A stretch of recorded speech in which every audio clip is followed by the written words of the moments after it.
सप्ताह श्रवण भागवत कथा के आज द्वितीय दिवस है। कथा के पवित्र धारा में नारद महामुनि राजा युधिष्ठिर जी को वर्णाश्रम मानव धर्म का जो विचारधारा का कथा में आज का विषय वस्तु है। सत्संग एक माध्यम है जिसके माध्यम से हम हमारी जीवन धारा को मुक्ति की ओर लेके जा पाएंगे। अभी कथा की ओर चलेंगे।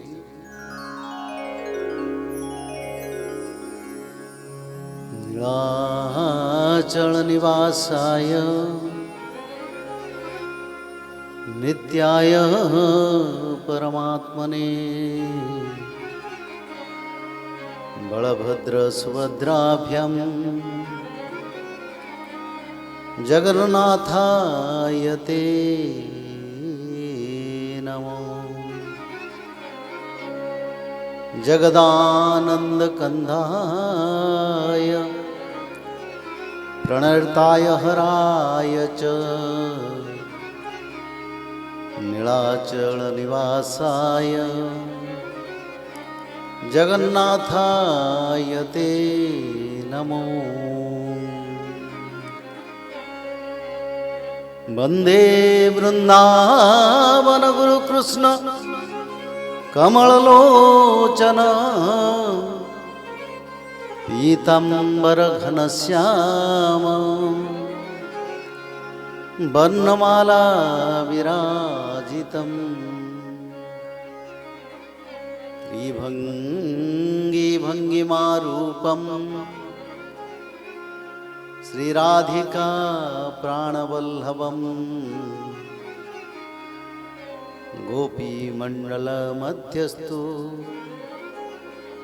शोभितं नन्दनन्दनम् वसुदेवं सुतं देवं कंसचारुणमर्दनं देवकी परमानन्दं कृष्णं वन्दे जगद्गुरुं। वन्दे भगवती देवी श्रीरामश्च जगद्गुरुः पादपद्मे त्वयं श्रुत्वा प्रणमामि मुहुर्मुहुः। असीदतीतकल्पकन्ते ब्रह्मो नैमित्तिकालय समुद्रोत्पलतास्त्र लोका भूरादया नृपो कालिना गतनिद्रास्य धातुषि स्वयि सोबली मुखतो निःसृतान् वेदान् हयग्रीव बुद्धन्ति के धरत्। ज्ञात्वा तदानवेन्द्रस्य हयग्रीवस्य चेष्टितं दधार शफरिरूपं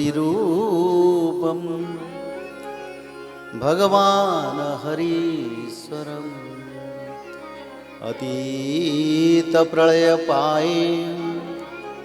उच्छिताय समेधसे हत्वासुरं हयग्रीवं वेदान् प्रत्याहरद्हरि। नारायणं नमस्कृत्यं नरं चैव नरोत्तमं देवीं सरस्वती व्यासं ततो जयमुदीरयेत्। मूकं करोति वाचालं पंगुलंघयते गिरि यत्कृपातमहं वन्दे परमानन्दमाधवो माधवो माधव विष्णु माधवो माधवो हरि स्मरन्ते साधवा नित्यं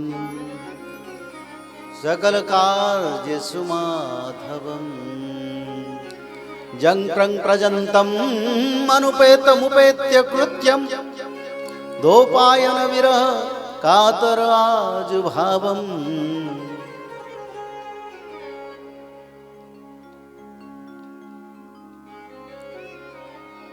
त्वया त्वं सर्वं नारायणं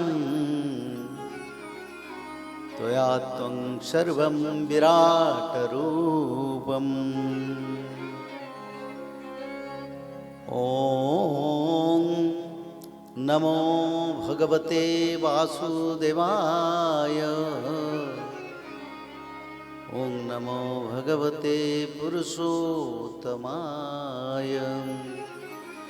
श्यामांगे सिंहमारूढ़ं द्विभुजं शूलधारिणीं बिभ्रतिं वामहस्तेन महिषं शूरपूज्यकं सुरासुरैर्वन्ध्यमानं त्रिनेत्रं बिन्दुशेखरा सर्वाभरणसम्पूर्णं भक्तानां ग्रहकारिणी वन्दे श्री दुर्गा देवी भक्तिमुक्तिप्रदायिनी वन्दे श्री दुर्गां देवी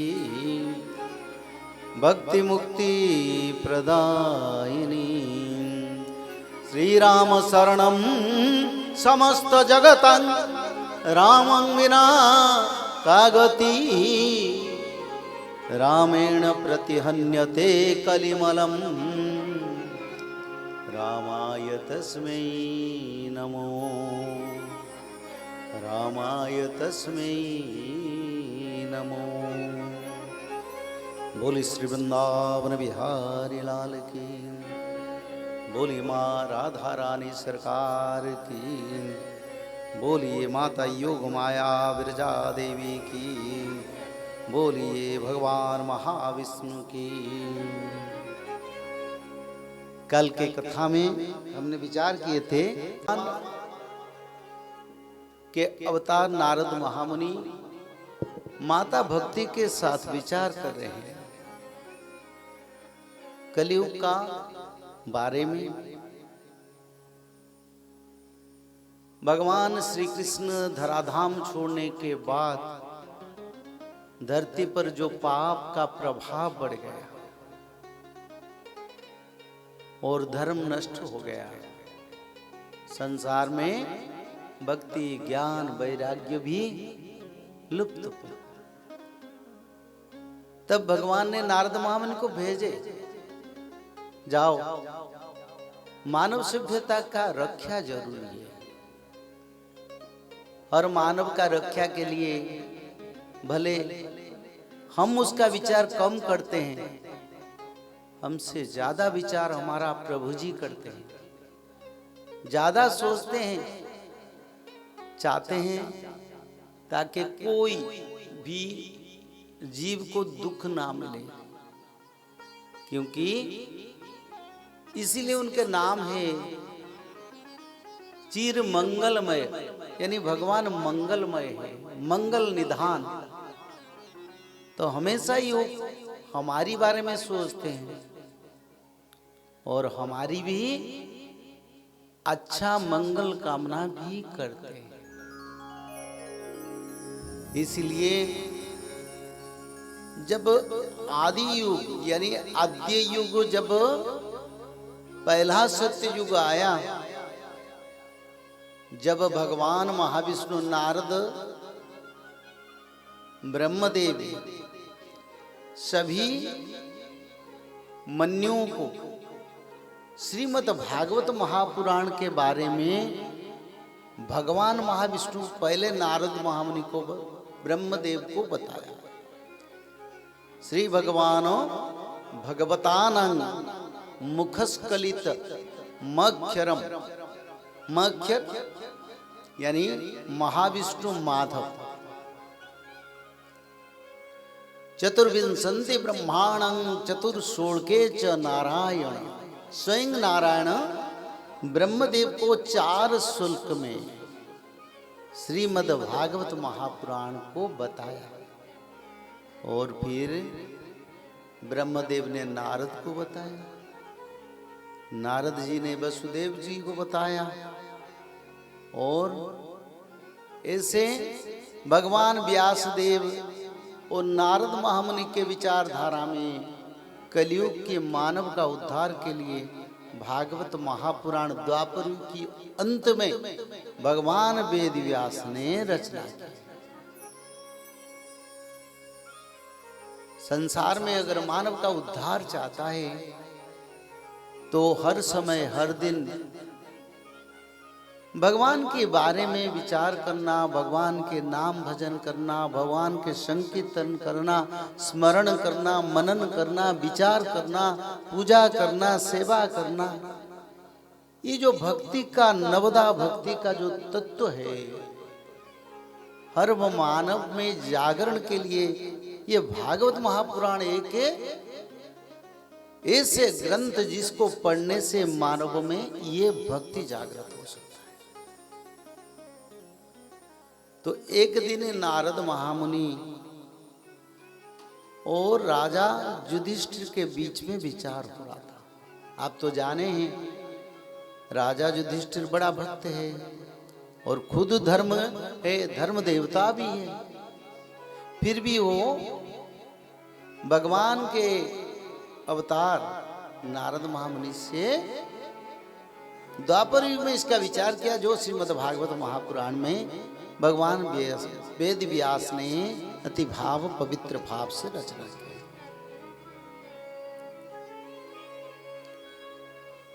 एक दिन नारद महामुनि राजसभा में प्रहलाद की भक्ति, प्रहलाद के उद्धार, भगवान नरसिंह के दिव्य रूप के बारे में विचार किए। इसमें नारद महामुनि बड़ा आनंद के साथ बोले और युधिष्ठिर राजा बड़ा आनंदित हो गए। पर राजा को क्या चाहिए? राजा को चाहिए ज्ञान, कैसे प्रजा को पालन किया जाए, धर्म क्या कहता है प्रजा को पालन में। आज सारा विश्व का बात मैं कहता हूं, शासन प्रजा रक्षा के लिए, प्रजा को दुख देने के लिए नहीं है। कैसे प्रजा को पालन करना, मानव का धर्म क्या, मानव का कर्म क्या, वर्णाश्रम क्या, इसके बारे में हर प्रजा को ज्ञान प्राप्ति होना चाहिए। शास्त्र में लिखा है अगर सरकार हमसे टैक्स लेते हैं, कर लेते हैं, तो पहले सरकार का कर्तव्य यही है प्रजाओं को धर्म शिक्षा देना, धर्म शास्त्र के बारे में बताना, प्रजाओं का मुक्ति और प्रजाओं का कर्म के बारे में शास्त्रों में क्या लिखा है उसको भी सरकार को आंखें हर गांव समाज में कैसे मानव लोग शास्त्र के बारे में ज्ञात होंगे उसके लिए भी कर्म करना चाहिए। पर आजकल तो इसका विचार ही नहीं, क्योंकि वर्ण धर्म नहीं आश्रम चारी, श्रुति विरोध सब सब नर नारी। श्री राम जय जय राम,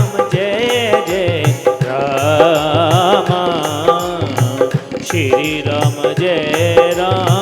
जय जय राम। द्विज श्रुति वेचक भूप प्रजा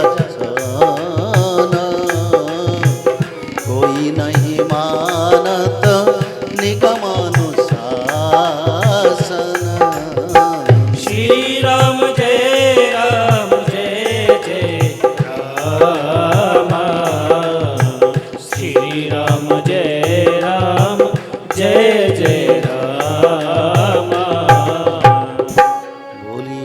श्री वृंदावन बिहारी लाल की जय हो। वर्ण धर्म नाही आश्रम चारी, श्रुति विरोध सब नर नारी। संसार कल्याण और संसार विनाश का कारण सब वेद में लिखा है, पर जब कलयुग का अंत होगा तब वर्ण धर्म नाही आश्रम चारी, श्रुति विरोध सब नर नारी। द्विज श्रुति वेचक भूप प्रजासन, कोई नहीं मानत निगम अनुशासन। कोई वेद को नहीं मानेंगे, शास्त्र को नहीं मानेंगे, और ब्राह्मण वेद विक्रय करेंगे, ब्राह्मण वेद को बेचेंगे। वेद विक्रय करने के नियम नहीं है। शास्त्र अध्ययन, कथा प्रवचन, जाजन जजन, क्रिया कर्म, दान लेना, दान देना, हवन करना, हवन करवाना, ये ब्राह्मणों का स्वेच्छा कार्य है। इसमें आर्थिक व्यवहार नहीं होना चाहिए जो शास्त्र में लिखा है। और जब संसार में धर्म विक्रय होगा, शास्त्र विक्रय होगा, कथा विक्रय होगा, तब धर्म नहीं रहेगा, धर्म चारों पाद का विनाश होगा। तो इसलिए राजा को ज्ञानी ब्राह्मणों ने पहले शिक्षा देते थे।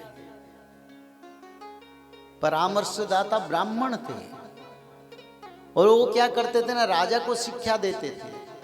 गरीब प्रजा कैसे, गरीब प्रजा को क्या चाहिए, धनी प्रजा को क्या चाहिए, रोगी दुखी सुखी शोकी उसको क्या चाहिए, माताओं का कैसे सम्मान, बच्चों का कैसे भविष्य बनेगा, देश की मुख्य कार्य क्या है, प्रजाओं का सेवा कैसे करना है, एक शासक को त्याग और बलिदान में प्रजाओं का रक्षा करना कैसे, खुद भोग ना करके अपने प्रजा को बड़ा बनाना, सुखी बनाना राजा का परम कर्तव्य है। ये ब्राह्मणों का शिक्षा के माध्यम में शासकों को प्राप्त होता था, पर कलयुग के अंत में ये सब बंद हो जाएगा। तब शासक शासित के बीच में कुछ भी संपर्क पवित्रता नहीं रहेगा, बस प्रजा पीड़न होंगे, प्रजा दुखी हो जाएंगे। इसी समय इंद्रदेव सही समय पर बारिश नहीं करेंगे। धूप के मौसम में नदियां में बाढ़ आएगा, सर्दी के मौसम में लोग बड़ा दुखी बन जाएंगे, बारिश के मौसम में बादल फटने वाला बारिश होके संसार का दुख साधन करेगा। कहीं सूखा पड़ेगा, कहीं अतिवृष्टि, कहीं हिमवृष्टि, कहीं लोगों को खाद्यान्न का महंगाई बढ़ता जाएगा, लोग दुग्ध दुर्दशा रोग व्याधि में पीड़ित होके संसार जराग्रस्त, व्याधिग्रस्त, बीमारीग्रस्त हो जाएगा। जो आज देख रहे हैं, कौन सुखी है? पैसा सुख का साधन का कारण नहीं है, पैसा होते हुए भी लोग मरते हैं, क्योंकि आज धर्म नहीं है। कोई किसी को मदद करता है, बाद में उनको निंदा मिलता है। कोई किसी का अच्छा करता है, फिर उसका बाद वही लोग उनका परम शत्रु बनता है। भाई भाई का पवित्र रिश्ता टूट गया, पति पत्नी में विश्वास नहीं है। संसार में परिवार में छोटे छोटे बच्चे बच्ची अपने पिता को भी झूठवाद कहने लगे, तो संसार बचेगा कैसे? क्योंकि धर्म प्रचार बंद हो गया। धर्म का जो प्रचार करने वाले कौन? ब्राह्मण करते हैं, करना चाहिए। ब्राह्मण लोग व्यापार करने लगे, ब्राह्मण लोग नौकरी में विदेश में जाके काम करने लगे, ब्राह्मण लोग जाके किसी के घर में कर्म में लग गए। धर्म नहीं प्रचार होगा तो साधारण जो प्रजा है उनको कैसे ज्ञान प्राप्त होगा, क्या कर्म करना है? सबके शरीर में बीमारी है, सबके शरीर में आज बीमारी है। और बीमारी का नाश कैसे होगा? ना मेडिकल को जाके दवाई खाएंगे, पर दवाई खाने से भी वो तो भी इलाज नहीं होता है। कारण क्या है? ना कारण यही है, आज हर घर में हवन नहीं होता है। हर घर में सुबह प्रातः मुहूर्त पर हवन होना चाहिए। उसमें क्या मिलेगा? ना जब हम हवन करते हैं तब भगवान विष्णु को पहले हवन का आहुति देते हैं। जब भगवान विष्णु को आहुति दिया जाता है तब सर्व देवादेवी आके भी उसी घर को आशीर्वाद करते हैं। इस घर में बीमारी ना हो, इस घर में दुखी ना हो, इस घर की प्रजा को सबको कर्म संस्थान मिलो, खाना पीना भोजन रहन सहन सब में देवता लग जाते हैं। और जो हवन की जो वायु है, उस वायु के प्रभाव में सारे नेगेटिविटी, सारे पितृदोष, सारे अमंगल की दोष भी क्षय हो जाता है। पर आजकल किसी के घर में हवन नहीं होता है। मध्य प्रदेश में जब गैस दुर्घटना हुआ था, भोपाल में शायद 15 मिनट के लिए जहरीला गैस का प्रभाव रहा, मात्र 15 मिनट। उसी समय प्रातः मुहूर्त था। एक परिवार लोग सुबह अग्निहोत्री यज्ञ कर रहे थे, वो भी बगल में थे, वो इंडस्ट्रीज के। अब यूट्यूब में भी देख सकते हैं, वो भी आता है। तब 15 मिनट में 10,000 लोगों का विनाश हो गया। पर जिस घर में हवन हो रहा था उसकी घर को वो जहरीला जो गैस से नहीं जा पाया। उसी समय घर के परिवार लोग हवन में व्यस्त थे और सब लोग बच गए, क्योंकि शास्त्र में लिखा है जब हम हवन करते हैं और उस हवन का जो वायु जब अंतरिक्ष को जाता है तब उसमें मेघमाला सृष्टि होता है, और उसी मेघमाला धरती पर अमृत धारा में बरसता है। और हवन में जो विनियोग होता है, जो राख है, उसको खेती में अगर हम डालते हैं तो खेती पवित्र होता है और अन्न शुद्ध होता है, अच्छा अन्न धरती प्रदान करता है। और ऊपर से अमृत यज्ञ के हवन के बारिश के कारण और उस वायु के संगम के आने के कारण वायु पवित्र और बारिश भी पवित्र होके मनुष्य बीर्जवान शक्तिशाली और जो अनाज उत्पन्न होता है वो भी बड़ा स्वादयुक्त बनता है। पर आज ये सब नहीं है, क्योंकि मनुष्य ये सब धारा को सिखाने के लिए कौन है, बताने के लिए कौन है? आप अपना घर में हवन करें ना सुबह, उसी दिन देखें कोई अमंगल कार्य नहीं होगा। इतना नहीं, कोई बुढ़ापा उम्र के लोग हो जो चल नहीं पाता है, वो अगर हवन करेंगे वो भी जीवा की तरह शक्ति आ जाएगा। उसमें इतने पावर है। ये सब संसार में लुप्त हो गया, क्योंकि ना ब्राह्मण वेद प्रचार करते हैं। कथा तो होता है स्टोरी में, और हंसी मजाक में कथा अंत हो जाता है। क्या सीखेंगे? इधर उधर बात करके पैसा लेके पास जाओ, बड़े बड़े होटल में रह के भोजन करके करोड़ों करोड़ों रुपया का गाड़ी चढ़ के चलो, बस पैसा इनकम हो गया, लोगों को भाड़ में जाए। लोगों का क्या हुआ ना हुआ, हमका क्या हुआ? तो धर्म भी बेचने लगे तो धर्म में स्वाद नहीं है, धर्म में धारा नहीं है, पवित्रता नहीं है, धर्म नष्ट हो गया। यही बात राजसी यज्ञ करने के बाद राजा युधिष्ठिर जो स्वयं धर्म है वो नारद महामुनि को पूछ रहे, प्रजा शासन, प्रजा पालन, प्रजाओं का नियम, मानव का नियम मेरे को बताओ ताकि मेरे शासन में कहीं गलती ना हो। तो इसलिए आप जो बैठे हैं ना, सब लोग घर में सुबह अग्निहोत्र यज्ञ कीजिए। अग्निहोत्र यज्ञ, इसमें भगवान विष्णु आपकी घर को कृपा प्रदान करेंगे, अपमृत्यु नहीं होगा। सबको तो बुढ़ापा आने से मृत्यु होता है, पर सुख मृत्यु होगा, दुखदायक मृत्यु नहीं होगा।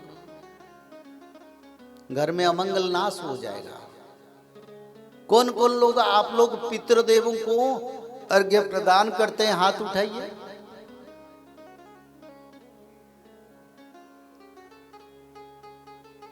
पितृदेवों को अर्घ्य प्रदान करना हमारा काम है। बोले इसमें क्या मिलेगा? आज ज्यादातर परिवार में बच्चा नहीं होता है, आज ज्यादातर परिवार में शादी टूटता है, आज ज्यादातर परिवार में मनुष्य परिवार में पैसा संपत्ति सब होते हुए भी शांति नहीं है।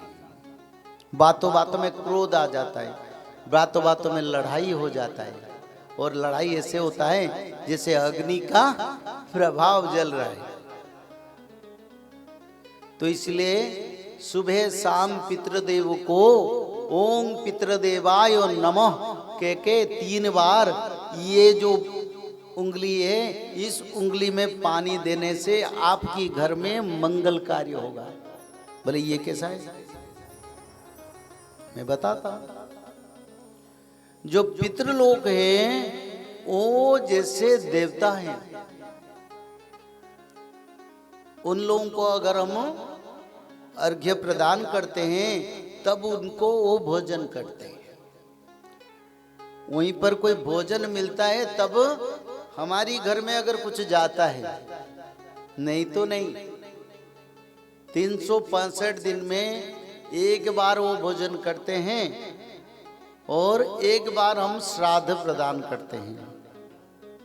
स्वाहा और स्वाधा, स्वधा यानी हवन हर घर में लुप्त हो गया, स्वधा यानी श्राद्ध हर घर में लुप्त है, और स्वाहा यानी हवन भी बंद हो गया। तो धर्म रहेगा कहाँ? दुनिया कैसे रहेगा? तो ये दोनों तत्व मिलेगा तो संसार सुखी होगा। छोटे छोटे बच्चे बच्ची, कम उम्र, नई शादी करने वाले लोग एक्सीडेंट में कहीं कोई कारण नहीं उनका मृत्यु होता है। अब मृत्यु होना बढ़ गया, आगे बहुत बढ़ेगा। बुढ़े लोग रह जाएंगे, बच्चे बच्ची कम उम्र के लोग आगे मरेंगे, ये भविष्य शास्त्र में लिखा है। क्योंकि पितृदोष के कारण, पितृलोक संतुष्टि ना होने के कारण हर घर में अमंगल सृष्टि होगा। अगर किसी का मृत्यु होता है तो 13 महीना तक पिंडदान करना चाहिए हर महीने, पर एक बार हम देते हैं, क्या होगा? जब पिता माता जन्म देते हैं, बढ़ाते हैं, कितने मेहनत करते हैं, कितने कष्ट किसी ने देखा है? पिता माता कितने मेहनत करके अपने बच्चे बच्ची को पढ़ाते हैं, पर पिता का मृत्यु के बाद उनको श्राद्ध नहीं दिया जाता है। श्राद्ध का नियम को गलत कर दिए। कोई किसी के घर में किसी का मृत्यु हो तो 13 महीना तक हर महीने पिंडदान करने से वो आत्मा जाके 13 महीना तक अपने अंतिम स्थान तक पहुंच पाएगा। पर हम एक बार देते हैं, वो भूखा प्यासा दौड़ता है, बोले इतने किया, मेरे के लिए कोई नहीं करता है। हम भी कभी मरेंगे, अगर उस परंपरा को हम नहीं करेंगे हमको कौन देगा? फिर हमारा मुक्ति कैसे होगा? हमारा पुनर्जन्म कैसे होगा? कभी सोचें इसके बारे में। क्योंकि शास्त्र का विचार, प्रचार, तत्व, कथा सब आधुनिकता में चल गए। मजाक परिहास करना, इधर उधर बात करना कथा में ये नियम नहीं है। शास्त्र विदित नियम, शास्त्र के तत्व के सिवा एक भी कोई विचारधारा नहीं होना चाहिए। तो इसलिए पितृलोगों को पिंडदान करना, रोज सुबह शाम अर्घ्य प्रदान करना। कैसे देंगे?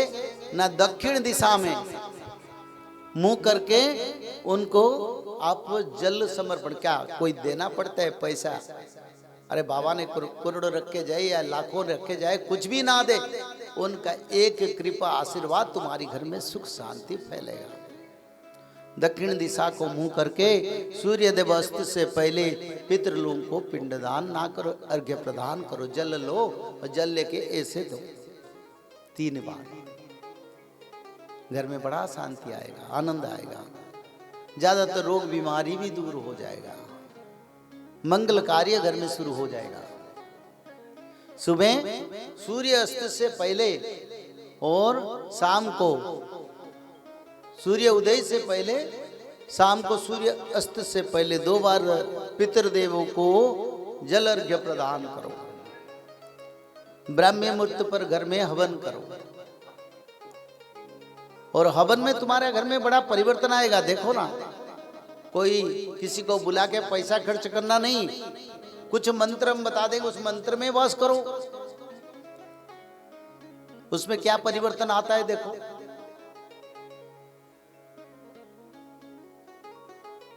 तो इसीलिए नारद महामुनि को राजा युधिष्ठिर पूछे, बोले भगवान मेरे को बताओ प्रजा का वर्णाश्रम का धर्म क्या है?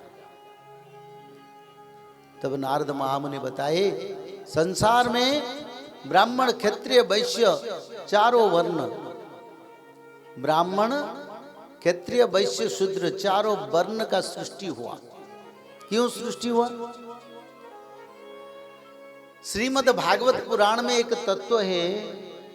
आजकल लोग कहते हैं वो अलग जाति है, मैं अलग जाति, पर हमारी शास्त्र क्या कहता है? कोई जाति धर्म शास्त्र नहीं मानता। ब्राह्मण क्षत्रिय वैश्य शूद्र सब एक सम्मान, एक दर्जा है, कर्म अलग है, ये लिखा है। और खुद भगवान इसको बताए, ना मेरा जाति है, ना मेरा धर्म है, ना मेरा कोई गोत्र है, ना मेरा कोई अपना है, ना मेरा कोई पराई है, सब मेरे प्रिय है। जाति वर्ण धर्म निर्विशेष में जो मनुष्य सब जाति को सम्मान करेगा वही मेरा भक्त बनेगा, उनको मैं उत्तम भक्त का दर्जा दूंगा। तो हमारी धर्मध्वजी ने वर्णाश्रम को भेदभाव करके संसार में विभेद सृष्टि कर दी, पर बल्कि भागवत में ये लिखा नहीं, इसको प्रचार करते। तो इसीलिए सबों का अधिकार, सब एक ही है, सब में ब्रह्म है, सब मानव है, सब भगवान का सृष्टि है। राजा युधिष्ठिर को नारद महामुनि कहते, ब्राह्मणों का क्या काम है? ब्राह्मण लोगों को शास्त्र रोज पढ़ना, वेद को अभ्यास पूर्वक पढ़ना, हवन कार्यक्रम कहीं हो रहा है उनको सहयोग करना, खुद भी करना, और गांव-गांव जाजाबर की तरह, जाजाबर सब राजस्थान में कई कई लोग रहते हैं, सालों भर घूमते हैं। तो ब्राह्मण लोगों का काम जाजाबर की तरह घूमना, हर गांव में पहुंच के गांव के लोगों को बुला के उनको धर्म शिक्षा देना, शास्त्र शिक्षा देना, क्या करना क्या नहीं करना, क्या खाना क्या नहीं खाना, क्या धर्म है क्या अधर्म है, क्या पुण्य है क्या पवित्र है, क्या नष्ट है क्या अनिष्ट है क्या विनिष्ट है, क्या क्या क्या जरूरी है, शास्त्र में क्या लिखा उसको समझाना। और दान भी लेना, दान भी देना, ये ब्राह्मणों का भी काम है। तो ब्राह्मण बचेंगे कैसे? वो तो सालों भर घूम के यही काम करेंगे, उनका परिवार कैसे गुजरेगा? ये शास्त्र में लिखा है, खेती में जो खेत में जो अनाज हो, जो भी होता है, उसको हम लेने के बाद जो गिर जाता है उनके ऊपर ब्राह्मण का अधिकार है। और हर घर खेती वाले उसको इकट्ठा करके ब्राह्मण को देना है, वो उसको खा के बचेगा। और कहीं बिजनेस सेंटर, कहीं गोडाउन, कहीं जो गिर जाता है नीचे है, उसको ब्राह्मण को मिलना चाहिए। और ब्राह्मण क्या करेगा ना, उसको खा के वो धर्म प्रचार करेगा सालों भर। पर आजकल तो ये नहीं है, तो इसीलिए हमारी मनुष्य लोग दुखी बन गए। कलयुग में सबसे परंपरा जो धर्म है, धर्म नष्ट होने के कारण ये, ताकि ब्राह्मण लोग को धर्म प्रचार नहीं करके दूसरा कर्म में लग गए। क्षत्रियों को देश का सुरक्षा, मनुष्य का सुरक्षा और संसार का कल्याण के लिए काम करना। क्षत्रिय लोग भी ब्राह्मण की तरह कर्म कर पाएंगे, इसमें लिखा है। सिर्फ दान नहीं ले पाएंगे, दान दे पाएंगे। वैश्य लोग जो है उनको क्या करना है, बिजनेस करना, कृषि भी करना, गोपालन करना, पशुपालन करना, उनको ये दर्जा दिया गया, ये काम तुम कर सकते हो। और शूद्रों को भी अधिकार मिला है भगवान का सेवा करना, ब्राह्मणों को सहयोग करना, और साथ ही साथ अपना कर्म अगर इसमें ना हो, कहीं नौकरी करो, रोजगार करो, कुछ भी करो, कोई समस्या नहीं। पूरा फ्लेक्सिबल हमारी शास्त्र है। अगर उनको इसमें नहीं है तो अपना पेट पोषने के लिए वो नौकरी कर सकता है। क्षत्रिय अगर राज्य सुरक्षा में उसको काम नहीं मिलता है तो पेट पालने के लिए वो कुछ भी कर्म कर सकता है, वैश्य भी कर सकता है, शूद्र भी कर सकता है, ब्राह्मण भी कर सकता है, पर धर्म प्रचार जरूरी है। तो इसलिए सब मानव को शास्त्र ने एक अधिकार दिया, किसी को नहीं मना किया, कोई भेदभाव भी शास्त्र में नहीं लिखा है। बस आप लोगों को क्या करना, हर घर में सुबह यज्ञ कार्य हवन होना और पितृदेव को सब लोग अर्घ्य प्रदान करें। त्रिकाल संध्या को अगर माने तो ये एक संध्या के समय भी संध्या आप कर सकते हैं। 3 समय संध्या जो करेंगे वो त्रिकालदर्शी बनेंगे। 3 समय संध्या जो करेंगे वो क्या बोलेंगे, संस्कार द्विजमुच्यते, उनका संस्कार के कारण वो ब्राह्मण बन जाएंगे, द्विज जिसको कहते हैं। और तीसरी संध्या शाम को जो करेंगे, तीनों संध्या करेंगे, वो देवता बन जाएंगे। ये क्या सत्य है? नहीं, ये कोई गप्प है, गप्पा जो मैं आपको लगाता हूं, इसमें कोई स्टोरी है नहीं, ये सत्य है। 3 समय संध्या अगर आप लोग करेंगे, आप देवता बनेंगे, क्योंकि देवता लोग भी 3 समय संध्या करते हैं। एक भजन गाएंगे, फिर अगर आपको कुछ विचार है, बीच में कथा में प्रश्न भी आता है, इधर उधर प्रश्न हम नहीं कहते हैं, जो शास्त्रीय विचारधारा में आपको अगर कुछ जरूरी है मेरे को पूछ सकते हैं। प्रेम मुदित मन से कहो, राम राम राम राम राम राम, सीता राम राम राम, राजा राम राम राम, सीता राम राम राम, राजा राम राम राम। प्रेम मुदित मन से कहो, राम राम राम, राम राम राम, सीता राम राम राम,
लेके राम नाम निराकार निराधार लेके राम नाम प्रेम मुदित मन से कहो राम राम राम राम राम राम सीता राम राम राम राजा राम राम नाम प्रेम मुदित मन से कहो प्रेम राम राम राम सीता राम राम राम राजा राम राम राम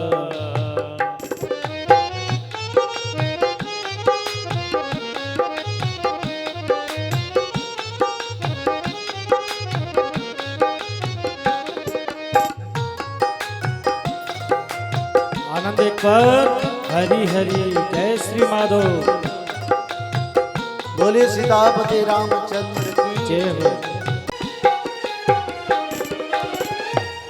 परम शांति सुख निधान नित्य राम नाम परम शांति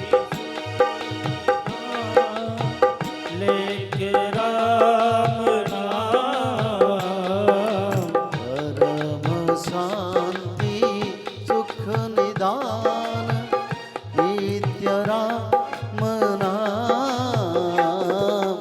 भव समुद्र सुखद राव एक राम नाम भव समुद्र सुखद राव एक राम नाम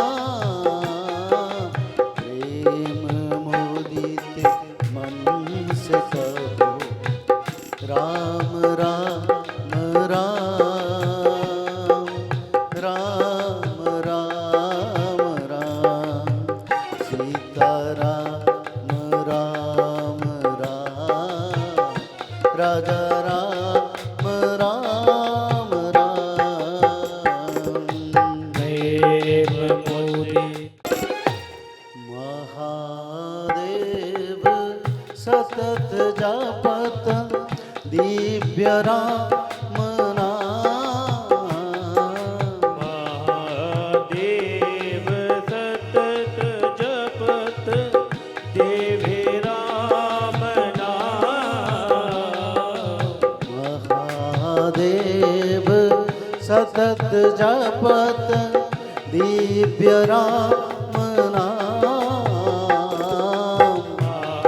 महादेव सतत जपत देवे राम नाम भगत जनन जीवन दान एक राम नाम भगत जनन जीवन धन्य एक राम नाम भगत जनन जीवन धान एक राम नाम भगत जनन जीवन धन्य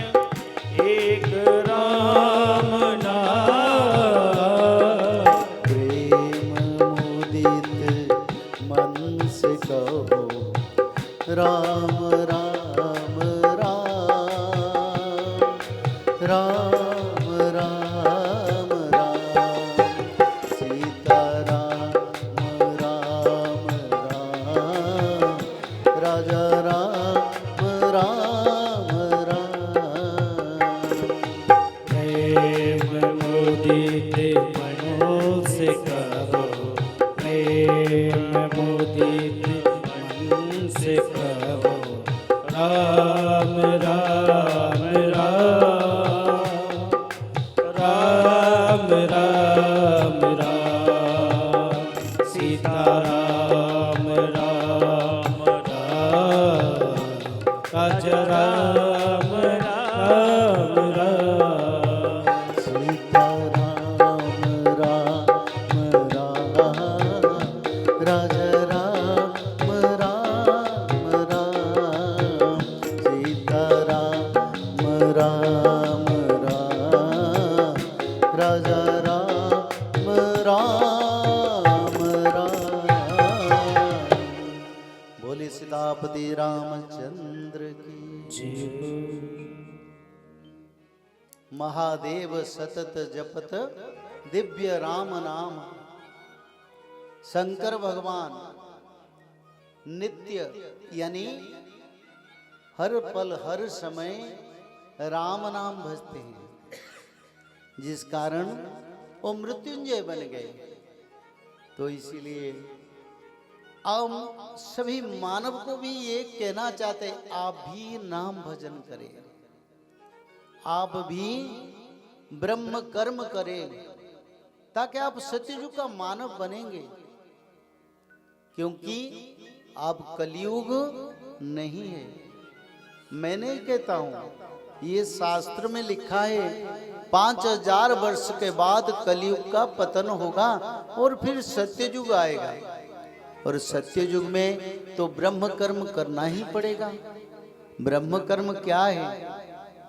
सुबह भगवान के त्रिसंध्या पालन करना, मध्याह्न को करना, सायं समय पर करना, घर में सुबह अग्निहोत्र यज्ञ करना और शाम को सुबह दोनों समय पितृलोक सूर्यलोक को अर्घ्य प्रदान करना।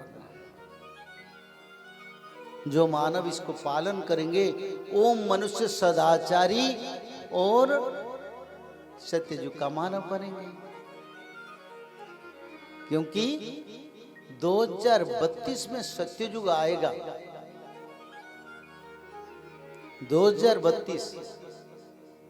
2032 में अगर सत्ययुग आएगा तो हमारी हाथ में कितने समय है? करीब करीब 6 साल। तो 6 साल में हमको इसको अपनाना है। कलयुग के नियम से दुनिया नहीं चलेगा, सत्ययुग के नियम को हमको अपनाना है। तो इसीलिए निरंतर नाम भजन संकीर्तन, छोटा सा दान भी करो। मैं नहीं कहता हूं आप जैसा इच्छा दुख दर्द में पड़ के दान करो, नहीं। अपने बचे हुए भोजन, घर में 1 रोटी खाते हैं या 2 रोटी खाते हैं, उसका तो 1 टुकड़ा किसी को दान कर सकते हैं? सब खा लेंगे, गोटा सब खा लेंगे? नहीं नहीं, कुछ भी देना है। क्योंकि सनातन किसको कहते हैं? जिसका पास 4 पाद धर्म है। 4 पाद धर्म क्या है? सत्य, सोच, दया, दान। अगर आप कुछ भी पालन नहीं करेंगे, जोर से जिंदाबाद करने से, ध्वजा पकड़ने से थोड़ा सनातनी बन जाएंगे। हाँ, सनातन में हमारा जन्म है, पर हम सनातन कर्म नहीं करते। खुद को यही समझना चाहिए। अगर कोई पढ़ाई नहीं करते हैं तो उसको विद्यार्थी कैसे कहेंगे? कोई अगर टेक्निकली ट्रेंड नहीं है, उनको ट्रेंड टेक्निकल कैसे कहेंगे? कोई सनातन का व्रत नियम को पालन नहीं करता है तो उसको सनातनी कैसे कहेंगे? ध्वजा पकड़ के जोर से घूमने से नहीं चलेगा, कर्म करना पड़ेगा। सनातन कर्म ही है, स्वाहा और स्वाधा दोनों तत्व को जो लोग करेंगे वो सनातनी बनेंगे।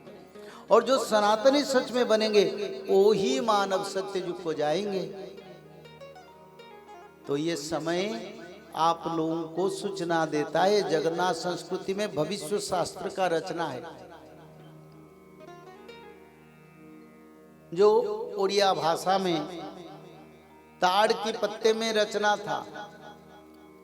उसी ग्रंथ को हमने 40 वर्ष अनुध्यान करके हिंदी भाषा में पहले लिखे। बाद में अंग्रेजी भाषा में उसको लिखा, भारत की हर भाषा में उसको रचना हुआ, ताकि आप लोग भी युग परिवर्तन, समय काल निर्घंट को समझकर अपना कर्म को परिवर्तन करके फिर आप सुमानव बने। तो इसीलिए युग परिवर्तन की बात में कल ही विचार किया था, आज भी कर रहा हूं। मानव का कर्म, मानव का धर्म और समय को जो मानव समझ जाएगा वो मानव ज्ञानी बन जाएगा। सच में विद्या अध्ययन ज्ञान में हमारा जीवन का परित्राण नहीं होगा। कोई बड़े अफसर बन जाए, कोई बड़े बिजनेसमैन बन गए, कोई बड़े लीडर बन जाए, उनका क्या मुक्ति हो जाएगा? नहीं।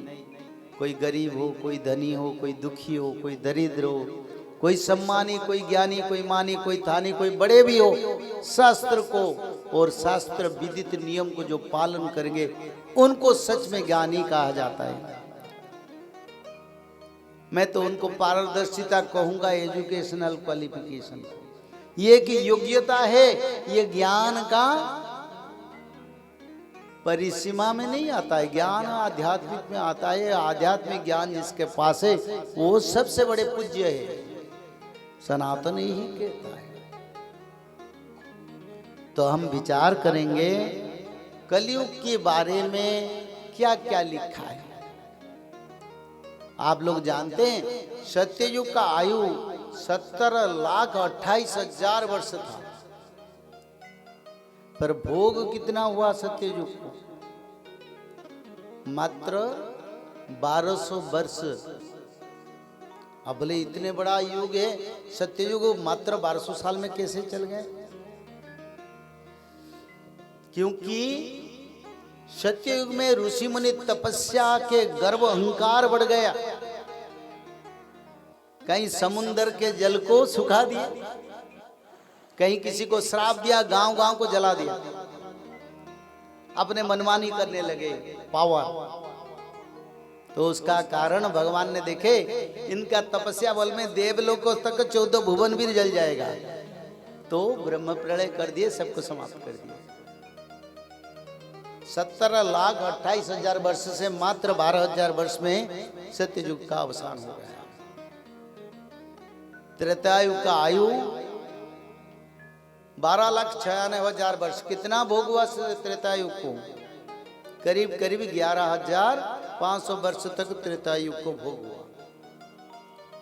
द्वापर युग का आयु 8,64,000 वर्ष है। तो कितना हुआ? 3600 वर्ष, 3,600 वर्ष भोग हुआ। उसका बाद द्वापर युग भी चल गया। तो आप लोग ये जानते हैं कलयुग तो 4,32,000 है, अभी कहाँ अंत होगा। तो इसलिए इस समय नाम भजन करो, गुरु करो, शिष्य बनो और अपना मनमानी कर्म करो। युग बहुत समय है, उस कुछ नहीं होने वाला है। पर कलयुग का आयु 4,32,000 तो है, पर कलयुग को 5,000 वर्ष के बाद कलयुग का अंत होगा, ये शास्त्र में लिखा है। आपको किसी ने बताया इसके बारे में?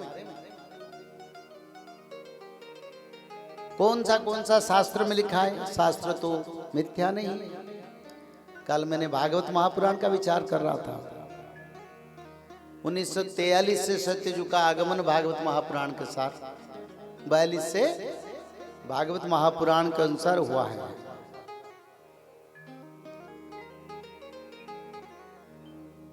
तब हम चतुर्युग गणना को जाएंगे। 4 युगों का आयु के बारे में जो विचार है। एक ग्रंथ है जिस ग्रंथ का नाम है मनुस्मृति। आप जानते हैं मनुस्मृति? अगर सनातनी लोग मनुस्मृति नहीं जानेंगे तो धर्म कैसे करेंगे? मनुस्मृति में सारे पिता पुत्र में क्या संपर्क होना, पति पत्नी में क्या संपर्क होना, भाई भाई से क्या संपर्क होना, पड़ोसी पड़ोसियों में, गांव गांव में, देश देश में अग्नि का कैसे पूजा किया जाए, पितरों का कैसे तर्पण, पिंड दान, मृत्यु, कर्म, जन्म, धर्म, शादी, सब कुछ लिखा है। वर्णाश्रम भी लिखा है, सब लिखा है। मन्यु ने उसको लिखे क्यों? क्योंकि मन्यु हमारी रजा है। आप बोले हमारे देश के रजा अलग है, उनके देश की रजा, हाँ वो सही है, पर भगवान जी से रजा को अपॉइंटमेंट किए हमारे, वो मन्यु है। अभी 7वां मन्वंतर वैवस्वत मन्यु शासन कर रहे हैं। उनका नाम वैवस्वत मन्यु ने, उन्होंने प्रजा पालन के लिए, मानव का कर्म के लिए, मानव का धर्म के लिए मन्यु श्रुति एक शास्त्र लिखे, जिस शास्त्र को हम लोगों को अनुसरण करना चाहिए। उसमें ये भी लिखा है कलयुग कितना वर्ष तक टिकेगा और कब कलयुग का समाप्त होगा, उसके बारे में हम विचार करते हैं। एक शुल्क है मनुस्मृति में, चतुर्जाहु सहस्राणि वर्षाणाम तत् कृतम युगम तस्य तावच्छति संध्या संध्या संश्च तथा विद। यहाँ भगवान अंश अवतार मन्यु ने लिखे हैं 4000 वर्ष, चतुर्जाहु सहस्राणि, इसका अर्थ 4000 वर्ष। वर्षाणाम तत्, तत् यानी कलयुग का अंत होगा, कृतयुग आएगा। कितने समय? 4000 वर्ष के बाद। फिर उन्होंने ये लिखे हैं एक संध्या समय भी कलयुग का, हरियुग का भी समय आता है। संध्या समय युग का, आयु का 10% समय कहते हैं। युगस्य 10मो भाग संध्यांश्च प्रवर्तते विद्यते, यानी 10% समय युग का, संध्या समय। 4000 का 10% 400 वर्ष। तथा और विध यानी पूर्व संध्या 400, वर्तमान संध्या 400, मिला के 800 वर्ष कलयुग के आयु। बोले 4800 वर्ष में कलयुग का समाप्त होगा। आपका घर में, किसी के घर में मनुस्मृति है, आप देखेंगे उसमें लिखा है, मैं दिखा दूंगा। तो अगर शास्त्र में लिखा है उसमें गलतियां क्या है? गलतियां यही है, अगर मनुष्य अपना लोभ लालच में फंसेगा तो शास्त्र गलत हो जाएगा। आज यही हुआ। अब जिनको बड़े बड़े बड़े बड़े बड़े बड़े मानते हैं, कभी इसका विचार नहीं किए क्या युग अंत हो रहा है, मानव का रक्षा जरूरी है, लोग बचना चाहिए, मानव सभ्यता का रक्षा चाहिए,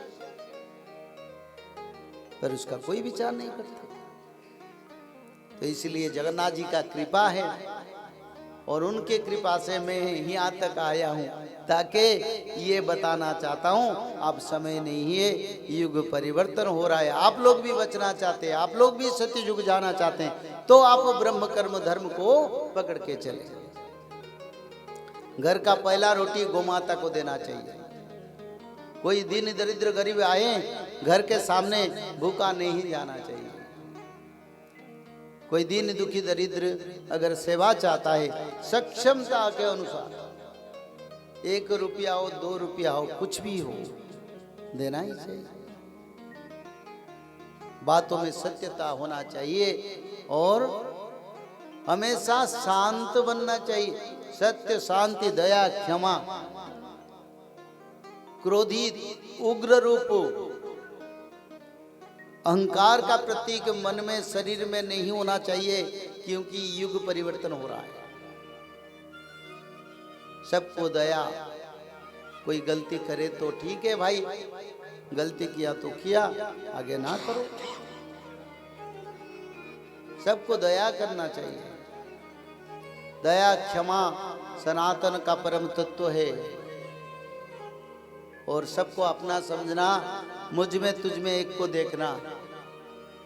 हर संसार में बच्चे बच्चे, माता पिता, सबको सब सम्मान करना, तब तो सनातनी बनेंगे। मनुस्मृति में ये जो लिखा है 4800 वर्ष, अब कितने कलयुग को चल रहा है? 5127 साल चल रहा है। आपका जो पंजिका है उसमें देख लेंगे कितना शकाब्द है, कितना हिजरी है, ये जो अलग अलग धर्म का, और कितने साल चल रहा है, कितने मसीहा चल रहा है, कितने वर्ष चल रहा है। ये पंजिका में जिसमें ज्योतिष शास्त्र का गणना होता है, जिसमें अमावस्या, संक्रांति, पूर्णमी, चंद्र ग्रहण, सूर्य ग्रहण जो पुस्तक आता है ना, वही पुस्तक में आप लोग कलयुग का आयु देख लेंगे, उसमें लिखा है। अभी 5127 साल हो चुका है। भगवान के अंश अवतार मन्यु ने लिख दिए 4800 वर्ष के बाद कलयुग नहीं रहेगा, सत्ययुग का आगमन होगा। तो इसीलिए शास्त्र सत्य है, शास्त्र भगवान की मुख निसृत वाणी है। तो क्या करना है आपको, क्या करना है युग परिवर्तन के लिए? आप बोले हम नाम भजन करते हैं, हमको बता गया नाम भजन करने से उद्धार हो जाएंगे। कलो तत् हरि कीर्तना, यानी कलयुग में नाम कीर्तन में उद्धार होंगे। पर कलयुग नहीं है तो क्या करेंगे? कलयुग तो जा चुका है, तो उद्धार का मार्ग क्या है? उद्धार का मार्ग है ब्रह्म कर्म। युग अनुसार कर्म होता है। नाम भजन के साथ हमको ये जो सदाचार नियम, जो त्रिसंध्या, हवन करना, अर्घ्य प्रदान करना, उसको भी पालन करना पड़ेगा। अगर हमको बीमारी है, हम दवाई नहीं खाएंगे, रोग का इलाज कैसे होगा? कलयुग में थे, नाम भजन करते। अब सत्ययुग आया था, सत्ययुग का जो परंपरा को मानना चाहिए। जो लोग नहीं मानेंगे वो लोग नहीं रहेंगे, जो लोग मानेंगे वो रहेंगे। इसीलिए शास्त्र जगन्नाथ संस्कृति में रचना हुआ। भविष्य पुराण बोले 5000 का बाद कलयुग का अंत होगा और सत्ययुग होगा। ये ग्रंथ सारा विश्व में प्रचार होगा। इसको सुन के भक्त लोग, मनुष्य लोग फिर सत्ययुग को जाएंगे, जिस ग्रंथ का प्रचार यहाँ हम करें। तो मनुस्मृति में ये लिखा है। फिर हम जाएंगे गर्ग संहिता, गर्ग महामुनि। गर्ग महामुनि कौन है जानते हैं?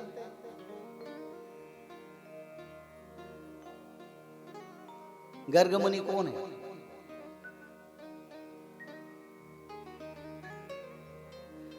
गर्ग मुनि भगवान के नामकरण किए थे, कुल गुरु है कृष्ण भगवान के परिवार का। उन्होंने भी कृष्ण लीलामृत रचना किए, बड़े ग्रंथ रचना किए। उन्होंने कलयुग के आयु के बारे में लिखे हैं। बोले कलयुग देखो, अगर शास्त्र पढ़ेंगे तब तो जानेंगे, शास्त्र सुनेंगे तब तो जानेंगे, ना पढ़ेंगे ना सुनेंगे कैसे जानेंगे? तो गर्ग मुनि ने गर्ग संहिता एक नाम ग्रंथ है, उन्होंने उसमें लिखे हैं अधास चतुर्सहस्राणि कड़ौ चतुर्शतानि च गते गिरिवरई श्रीनाथ प्रादुर्भविष्यति। श्रीनाथ कौन है?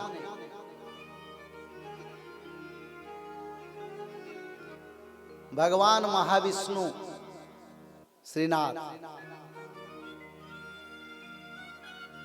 तो गर्ग मुनि ने क्या लिखे ना, अधास चतुर्सहस्राणि, यानी ऐसे समय 4000 वर्ष के बाद। ये संस्कृत का शुल्क का अर्थ बताता है। अधास चतुर्सहस्राणि कड़ौ चतुर्शतानि च, यानी कलयुग में 4000 वर्ष युग समय, 400 वर्ष युग संध्या। कलो चतुर्शतानि च गते, यानी जाने के बाद। श्रीनाथ प्रादुर्भविष्यति, भगवान कल की धरावतरण करेंगे। कितने समय? 4800 वर्ष के बाद भगवान विष्णु कल की रूप में धरावतरण करेंगे। कौन कल्कि के दर्शन करना चाहते हैं?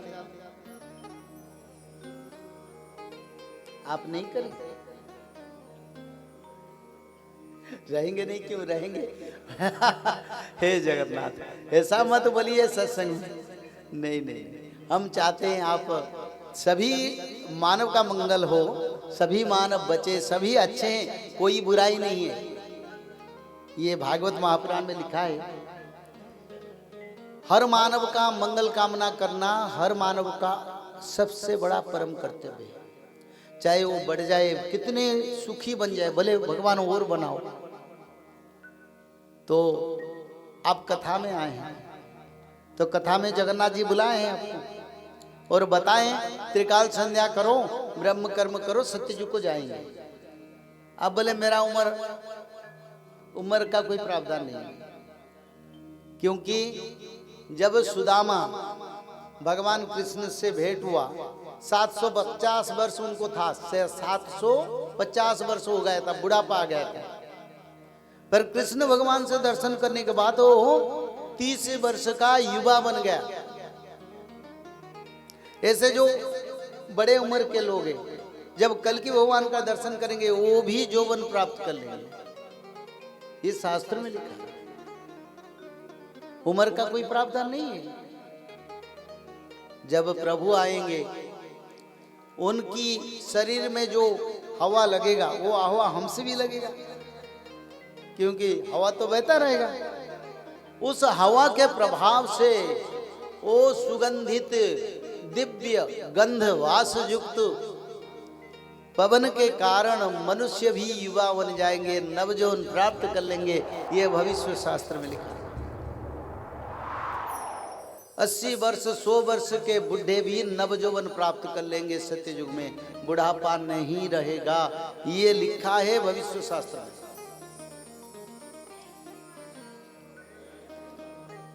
तो इसलिए मैं उम्र नहीं देखता, मैं देखता हूं कितना भक्ति किसी का पास है। बस उसको समझाना, उसको आगे लेना भगवत भक्ति में, ताकि वो भी बच जाए।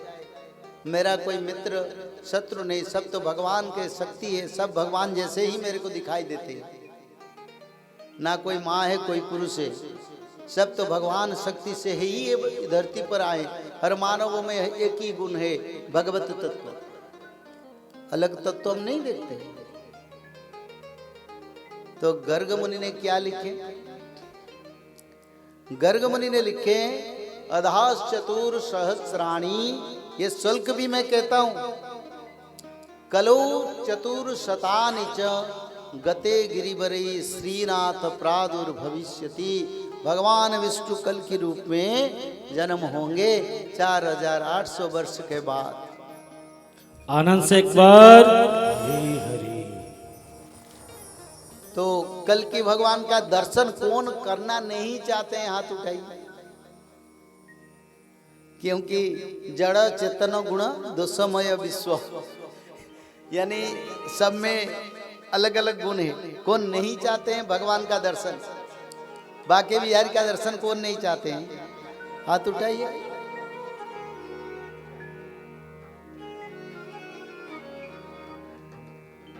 तेरी मंद मंद मुस्कनिया पे हो, तेरी मंद मंद मुस्कनिया पे बलहार राघव जी, बलिहार राघव जी। तेरी मंद मंद मुस्कनिया पे, तेरी मंद मंद मुस्कनिया पे बलिहार राघव जी, बलिहार राघव जी, बलिहार राघव जी, बलिहार राघव जी। तेरी मंद मंद मुस्कनिया पे, तेरी मंद मंद मुस्कनिया पे बलिहार राघव जी, बलिहार केशव जी, बलिहार राघव जी, बलिहार केशव जी। तेरी मंद मंद मुस्कनिया पे, तेरी मंद मंद मुस्कनिया पे बलिहार राघव जी,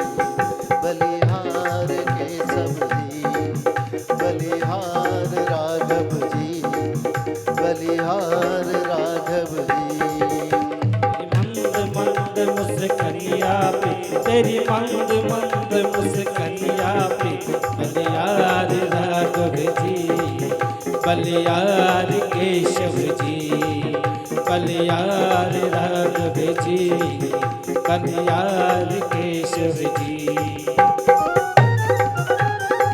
हरि बोल।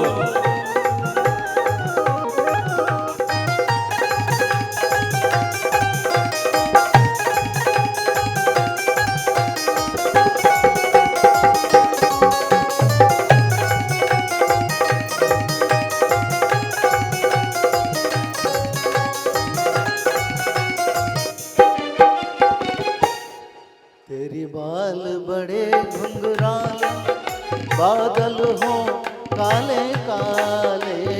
बाल बड़े घुंघराले, बादल हो काले काले। तेरे बाल बड़े घुंघराले, बादल हो काले काले। तेरे बाल बड़े घुंघराले, बादल हो काले काले। तेरी पाँव के पैजनिया पे, तेरी पाँव के पैजनिया पे बलिहार राघव जी, बलिहार राघव जी, बलिहार राघव जी, बलिहार राघव जी। तेरी मंद मंद मुस्कनिया पे, तेरी मंद मंद मुस्कनिया पे बलि बलियार केशव जी।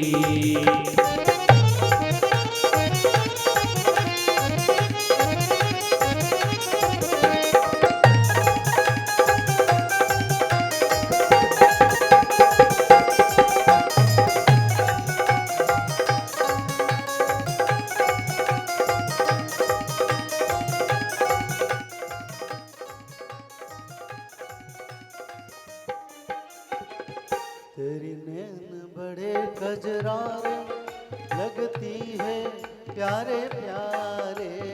नैन बड़े गजरारे, लगती है प्यारे प्यारे। तेरी नैन बड़े कजरारे, लगती है प्यारे प्यारे।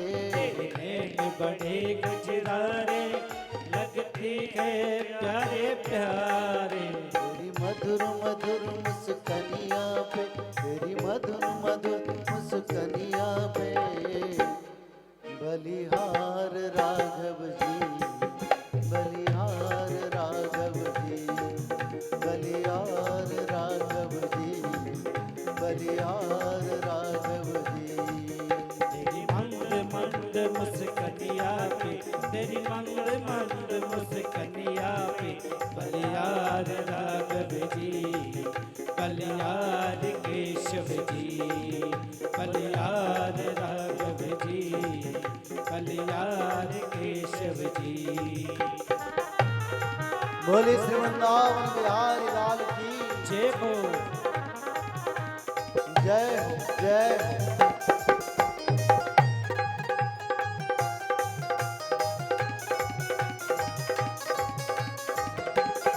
सुकुमारी लगती है प्यारी प्यारी। संग में सिया सुकुमारी लगती है प्यारी प्यारी। संग में सिया सुकुमारी लगती है प्यारी प्यारी। संग में सिया सुकुमारी लगती है प्यारी प्यारी। इस जुगल जोड़ी पर जाऊं मैं, इस जुगल जोड़ी पर जाऊं मैं बलिहार राघव जी, बलिहार राघव जी, बलिहार राघव जी, बलिहार राघव जी। तेरी मंद मंद मुस्कनिया पे, तेरी मंद मंद मुस्कनिया पे बलियार राघव जी, बलियार केशव जी। हरि बोल। बलियार राघव जी, बलियार केशव जी। इस जुगल जोड़ी पर जाऊं मैं, इस जुगल जोड़ी पर जाऊं मैं बलिहार राघव जी, बलिहार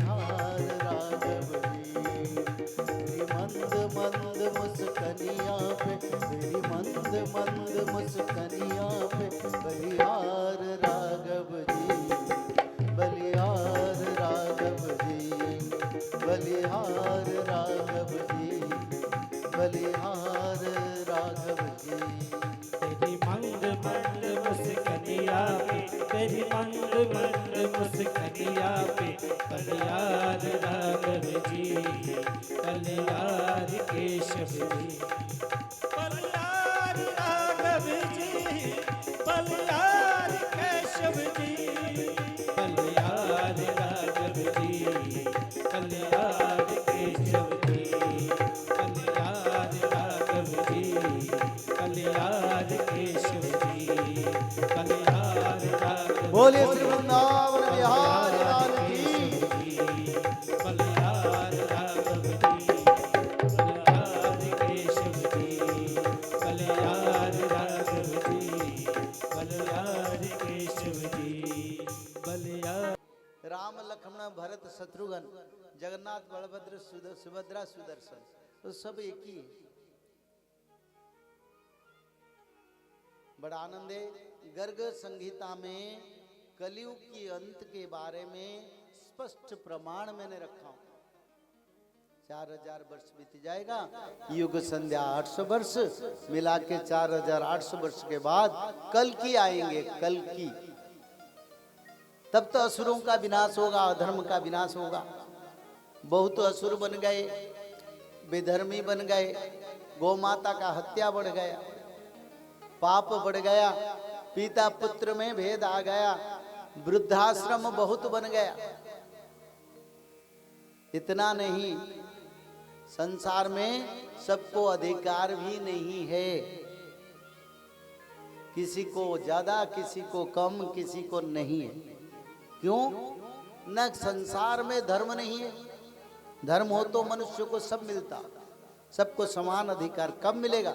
प्रभु जी जब आएंगे तब तो मिलेगा। तो ये युग संध्या समय कलयुग को अभी 5127 साल जगन्नाथ महाप्रभु के जो पंजिका में जो रचना है, उसी हिसाब से ये जो संख्या आ रहा है, उसका प्रमाण भी भागवत महापुराण में मिल रहा है, उसका प्रमाण भी गर्ग संहिता में मिल रहा है और मनुस्मृति में मिल रहा है। गर्ग मुनि भगवान कृष्ण के नामकरण किए थे, उन्होंने भी लिखे हैं ना, तो उनकी वाणी में कई गलत कैसे हो? तो फिर हम एक सूर्य सिद्धांत को जाएंगे। सूर्य महाप्रभु के दिन रात को लेके हमारा मर्त्य पर वर्ष दिन महीने का संख्या का गणना होता है। सूर्य वर्ष, सूर्य दिन, एक सूर्य उदय अस्त से एक दिन। तो इसी पुराण में भी लिखा है, चतुर्जाब्ध सहस्राणि चतुर्जाब्ध शतानि च कलो जदा गमिष्यन्ति तदा पूर्व युगाश्रितम। यानी कलयुग चले जाएगा कितने समय? 4800 वर्ष के बाद। वो भी निर्णय सिंधु सूर्य पुराण में रचना है। तो अभी तो 5127 साल हो गए। अब कलयुग कैसे रहेगा?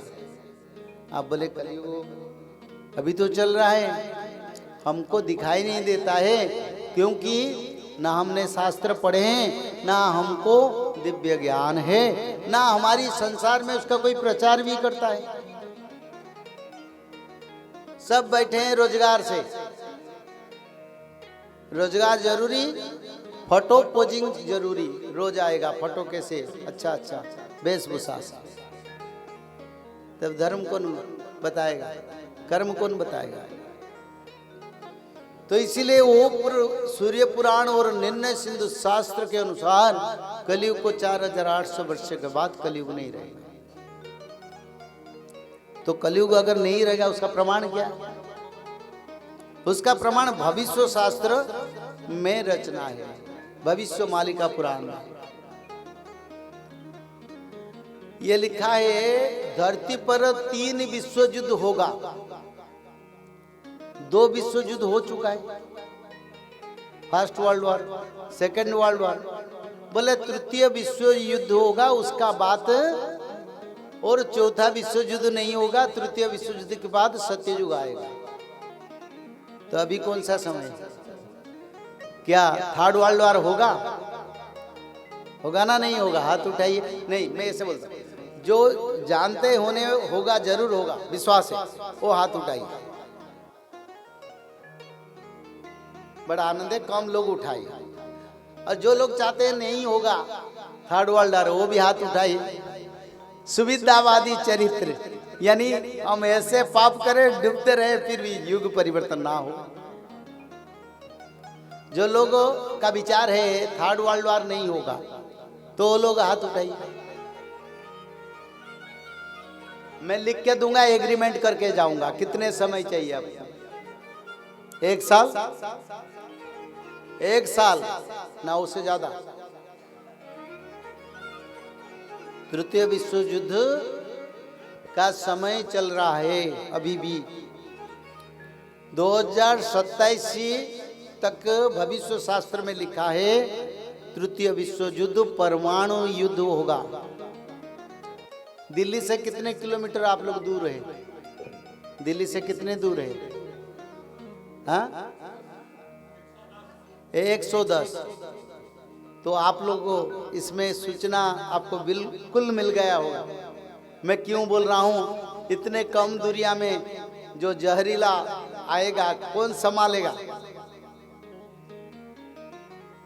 हाँ, जिसके घर में हवन हो रहा है, जो लोग त्रिकाल संध्या कर रहे हैं, वो लोग बचेंगे, चाहे कुछ भी हो जाए, वो लोग जरूर बचेंगे। क्योंकि उनके शरीर में देवत्वता का शक्ति आ जाएगा। वो लोग मरेंगे कैसे? अगर मरेंगे, इस समय तो ब्रह्म प्रलय नहीं है, यानी जब ब्रह्म प्रलय होता है तो जल जाके सूर्यलोक को, चंद्रलोक को, यानी ब्रह्मलोक को भी जल समाहित हो जाता है, सब जल में डूब जाता है। इस समय ऐसे होने वाला नहीं है। इस समय छोटे छोटे प्रलय होके अच्छे लोगों को प्रभु चुन के रख लेंगे दूसरा युग के लिए। बीज रखेंगे और जो बीज नहीं है वो नहीं रहेंगे। तो इसीलिए आप लोग भी थोड़ा विचार करो, समय नहीं है। ये शास्त्र हम पैसा लेके रोजगार के लिए कथा को नहीं आए हैं, हम आए हैं प्रचार करने के लिए धर्म, ताकि युग परिवर्तन होगा। आप लोग जानकारी ले, आपके लोगों को बताइए, आपके गांव की, आपके शहर की, आपके परिवार की, आपके परिजन को बताइए, ताकि वो धर्म को पकड़ के बच जाए। किसी को पैसा देके कथा करने के लिए बुलाए तो वो ये नहीं बोलेंगे, उनका क्या जरूरी है। पर कुछ भी कार्य भी भगवान किसी को देते जो कार्य हम करते हैं, और हमारी कार्य है धर्म प्रचार करना, धर्म को बेचना नहीं। हम कमर्शियल कथाकार नहीं है, सीधा बताता हूं। हम आए हैं धर्म प्रचार, यानी सनातन का रक्षा, बीज रक्षा के लिए आए हैं, ताकि आप लोग भी बचे, आप लोगों का कुछ ना हो। हाँ, आप लोग माने ना माने हमारा कोई विचार नहीं है, पर हमारी कर्म हम सही करते हैं, वही चाहिए हमको, दूसरा कुछ नहीं चाहिए। तृतीय विश्व युद्ध होगा, इसमें कोई परिवर्तन नहीं होगा, वो शेड्यूल्ड है ऑलरेडी, वो शेड्यूल्ड है, यानी वो निश्चित हो चुका है। वो भी एटॉमिक वार होगा। रक्षा कौन पाएंगे? मैं कल बताया था, क्या बताया था? जय जय माधव माधव माधव माधव माधव माधव माधव माधव माधव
कृष्ण हरे राम, हरे कृष्ण हरे राम, हरे कृष्ण हरे अनंत माधव हरे।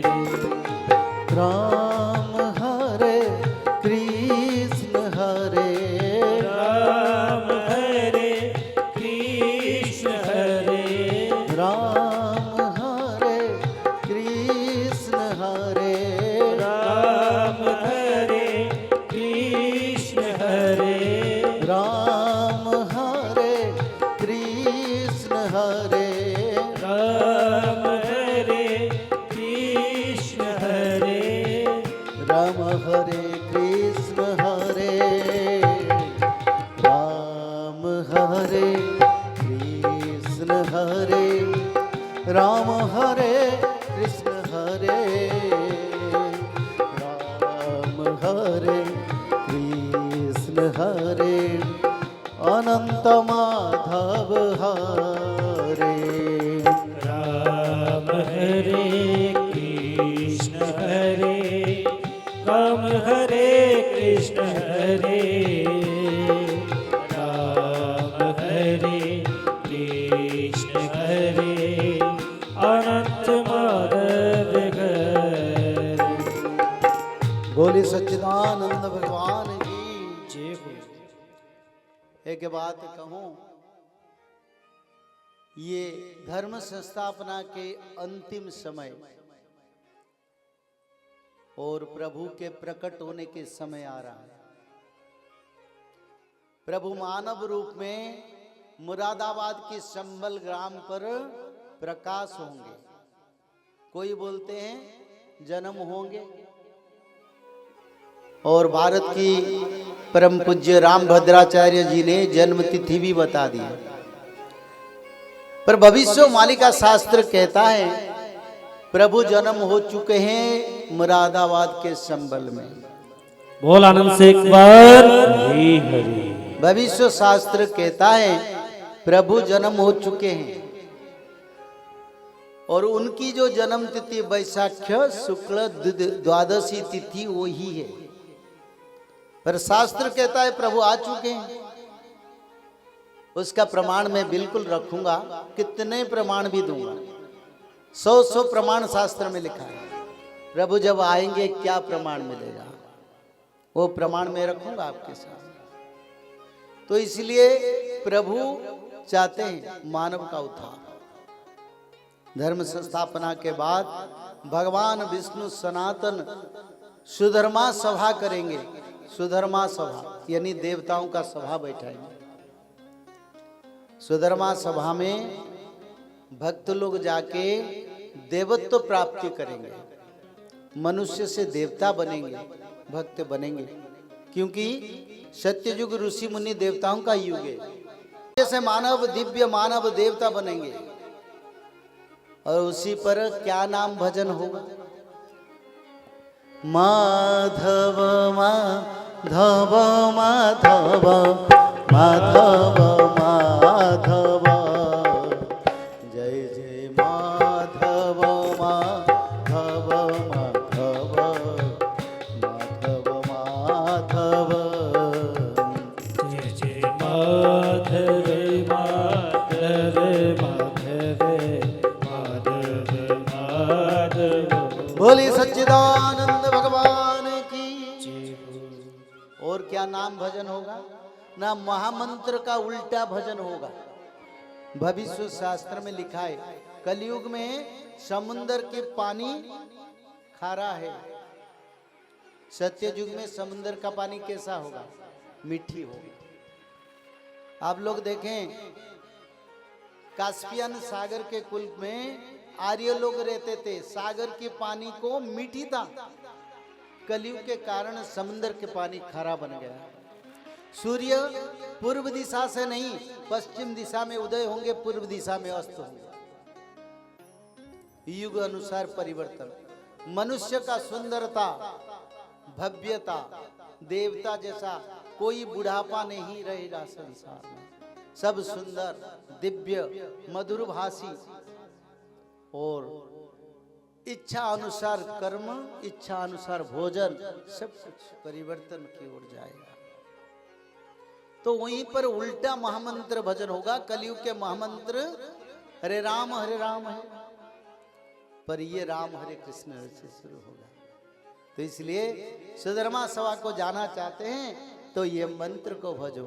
राम हरे कृष्ण हरे राम हरे कृष्ण हरे राम हरे कृष्ण हरे राम हरे कृष्ण हरे राम हरे कृष्ण हरे राम हरे कृष्ण हरे राम हरे कृष्ण हरे राम हरे कृष्ण हरे अनंत माधव हरे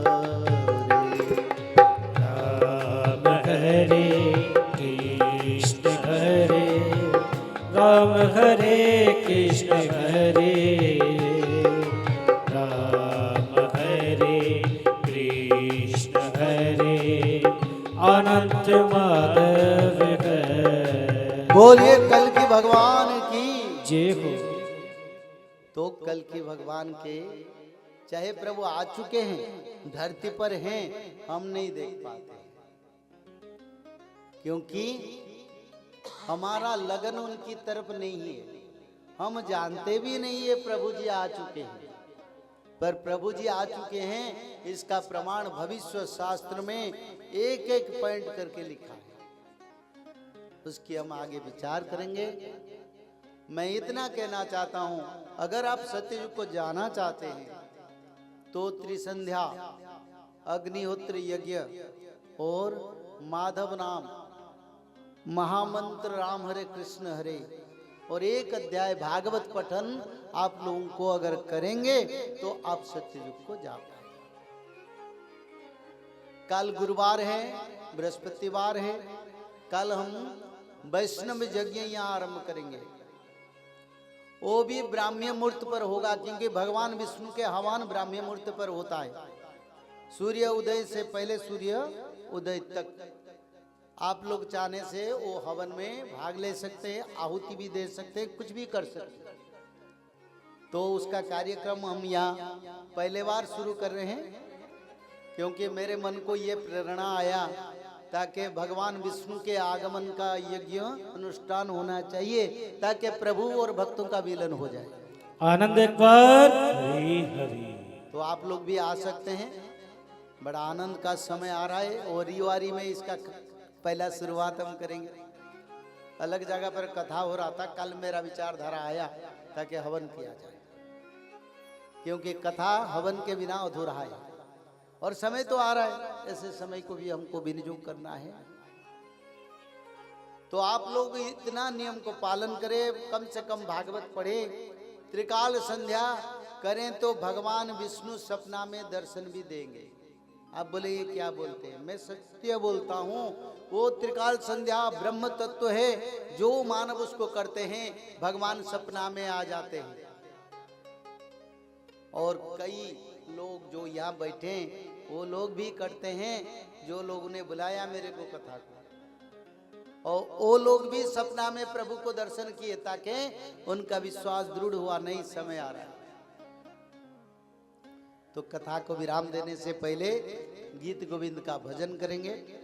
जगन्नाथ क्षेत्र में गीत गोविंद भजन, गीत गोविंद जानते हैं? गीत गोविंद भजन के बारे में कौन जानते हैं बताओ? गीत गोविंद जो भजन है जगन्नाथ जी रोज सुन के सोते हैं, और जब नित्य रास ब्रजमंडल था वो भजन हर दिन रास पर्व के बाद उसका भजन होता था। तब कृष्ण भगवान जब जगन्नाथ के शरीर में आके समाहित हो गए, तब उन्होंने बोले गीत गोविंद का भजन मेरे को चाहिए, क्योंकि मैं सो नहीं पाता हूँ। तो इसके भजन होगा, आप सब लोग खड़ा होंगे, प्रभु जी के निवेदन के साथ वो भजन को सुनेंगे भक्ति के साथ।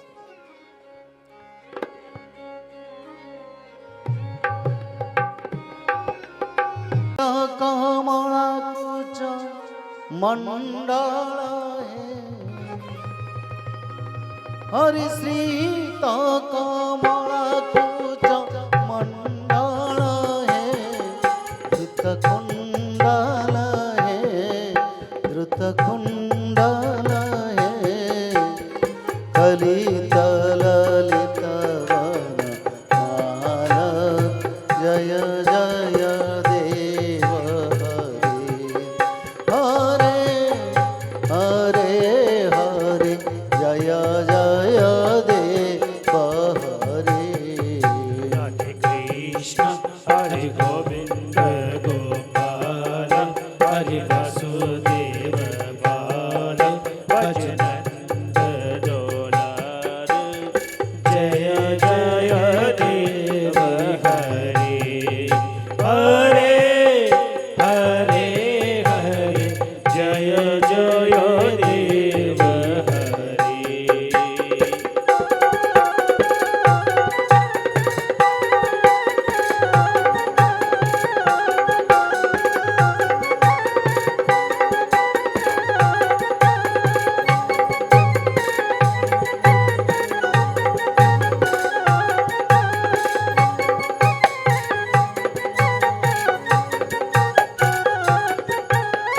वीणामणि मंडल मंडन है हरि वीणामणि मंडल मंडन है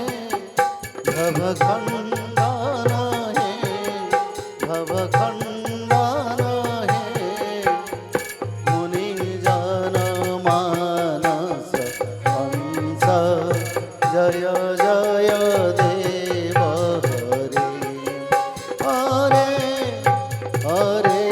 हरे जय जय देव हरे राधे कृष्ण हरि गोविंद गोपाल हरि वासुदेव बाल भजनंद डोलारे जय जय देव हरे हरे हरे हरे जय जय देव हरे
हरि अमला कमला दल लोचन हे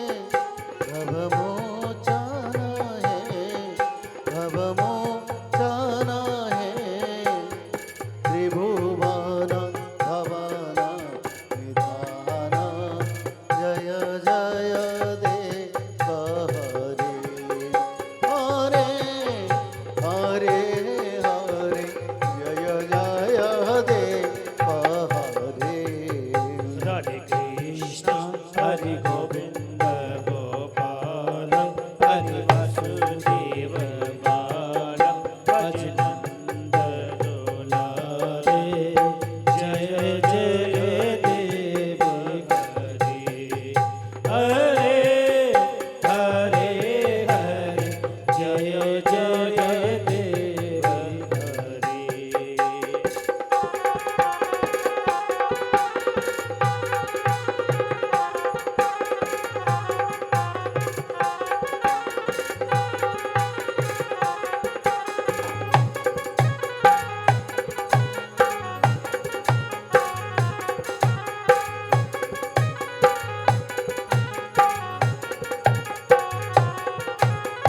जनक सुता कृत भूषण है हरि जनक सुता कृत भूषण है नित दूषण है नित दूषण है समर समित दस कंठ जय जय देव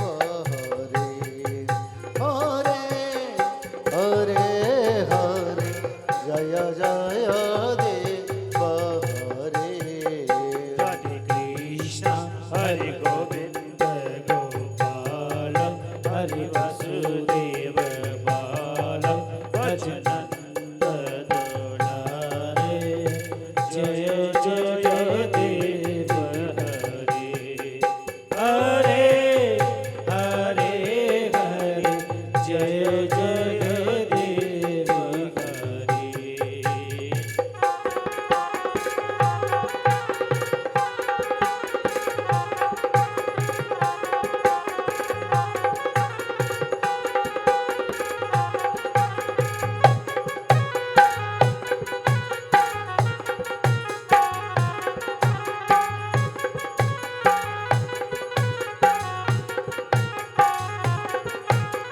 अभिनव जलधर सुंदर है हरि अभिनव जलधर सुंदर है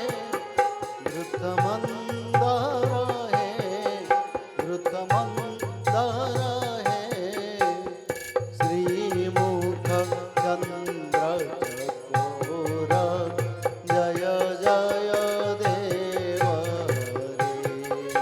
हरे हरे हरे जय जय देव हरे राधे कृष्ण हरि गोविंद गोपाल हरि वासुदेव बाल भजनंद दुलार जय जय देव हरे हरे हरे हरे जय जय देव हरे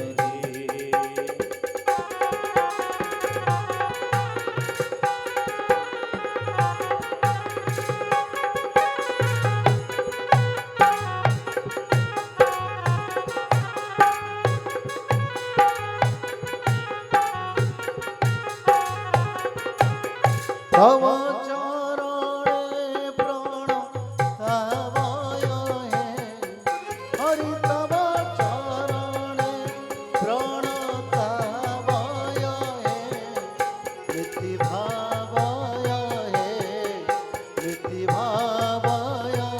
है गुरु कुशलंत्र जय जय देव हरे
हरि गोविंद गोपाल हरि वसुदेव बाल भज नंद दुलारे जय जय देव हरे हरे हरे जय जय देव हरे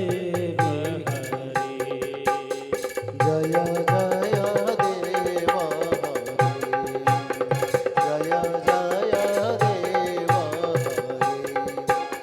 जय जय देव हरे जद्दारु ब्रह्ममूर्ति प्रणवतनुधरं सर्ववेदान्तसारं भगताहानं कल्पवृक्षं भक्तानां कल्पवृक्षं भवजलतरणी सर्वतत्त्वानुतत्त्वं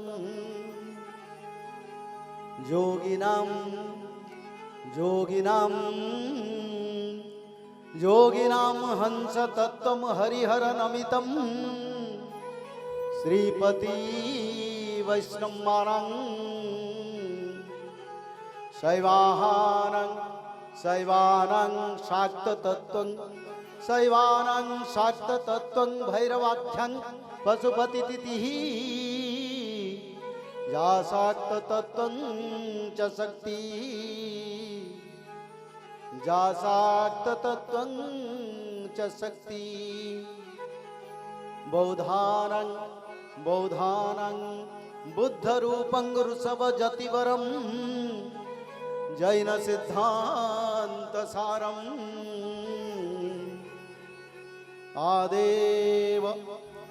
आदेव पातु नित्यं कलिकुलगुहरं श्रीनीलशैलाधिनाथं श्रीजगन्नाथं नमः श्रीबलभद्रं नमः श्रीमाता सुभद्राय नमः श्रीसुदर्शनः नमः। बोलिए सच्चिदानंद भगवान की, बोलिए श्री वृंदावन बिहारी लाल की, बोलिए माँ राधा रानी सरकार की, बोलिए कल के भगवान की, भविष्य पुराण की, ब्रह्मदेव की, रुद्रदेव की, इंद्रदेव की, सर्वदेव की, योग माया की, सर्व भक्तों का एकत्रीकरण हो, सत्य शांति दया क्षमा विराजमान हो। हे प्रभु, हे कल की भक्तों का उद्धार, सत्य युग का आगमन, आनंद एक बार हरि हरि और एक बार हरि हरि और एक बार हरि हरि।